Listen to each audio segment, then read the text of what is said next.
Varka's resistance to medicine keeps growing by the day. I mixed him a draft a few days ago that barely flushed his cheeks. If he hadn't glared at me afterwards, I'd have doubted whether I put the medicine in at all. If only we were still in Nodcry.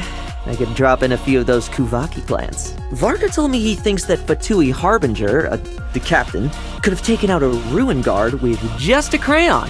So, I traded some snacks with Klee for a box of them, and I'm gonna bring them to Varka. Next time he runs into a monster, we'll see how formidable a weapon it really is. The Grandmaster's duties? Well, when it comes to Varka, it's mostly leading people into battle. The rest gets dumped on G. Enemies, well, you can kill them for good, but paperwork never truly dies.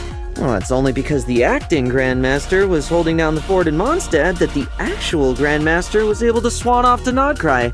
Now that he's back, well, he'll likely continue to do as he pleases. I don't think much will change. Kaeya has a real knack for imitating the other captain's signatures, not to mention Jean's. In fact, his forgeries are so good, it's practically impossible to spot the difference. Kaeya says he only does it to sign off on his own applications for leave. Personally, I think he's telling the truth. Too much moral fiber in that one. Amber said she's already talked things over with acting Grandmaster Jean. She asked for some recon officers to come help her out, though they won't be official Outriders. Regardless, it's certainly cause to celebrate. Now she won't have to fly back and forth over Mondstadt all by herself. Although, come to think of it, the gliding license exam itself seems a bit outdated. Maybe it's time that got an update too.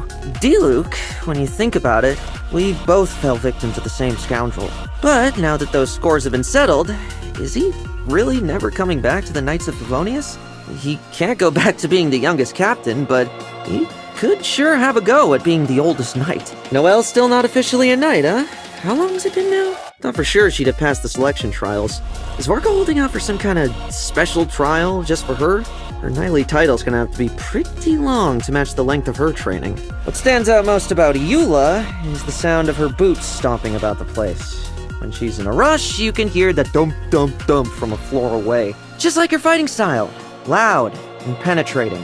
An impression so deep, it's impossible to forget. The 5th Company's consumables are all developed by Albedo in the 8th Company. Our crossbow bolts, bullets, and various alchemical products are all top quality. I sometimes drop by Albedo's office with plans for new weapons research. Though recently, it's been Sucrose receiving my requests instead. Well, I guess Albedo must be working on something big.